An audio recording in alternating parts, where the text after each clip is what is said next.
বিশ্বনবী পাগলের মতো একবার হাউজে কাউসারে যাবেন, একবার সিরাতে যাবেন, একবার পুলসিরাতের দিকে, একবার হাউজে কাউসারের দিকে পাগলের মতো দৌড়াতে থাকবেন। তার কোনো গুনাহগার উম্মত যাতে জাহান্নামে ঢুকে না যায়। কিয়ামতের ময়দানে ওই বিভীষিকাময় সময়ে মুসিবতের কালে মানুষগুলো পাগল হয়ে বিশ্বনবীকে খুঁজতে আরম্ভ করবে। সবাই মিলে বিশ্বনবীর কাছে যেয়ে বলবে, ইয়া রাহমাতাল লিল আলামিন, দেখেন আমাদের কি অবস্থা, কি কঠিন বিপদে আমরা আছি, দাঁড়াতে পারি না, সূর্যের আলোতে ঘেমে হয়রান।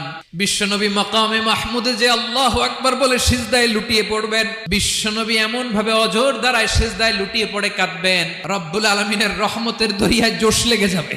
রব্বুল আলামিন এই দৃশ্য থেকে সহ্য করতে পারবেন না। রব্বুল আলামিন বলবেন, ইয়া মুহাম্মদ ইরফা রাসাক, ও নবী আপনি মাথা তোলেন, আপনার কান্না আমি সহ্য করতে পারি না, আজকে আপনি যা চাবেন তাই দেব।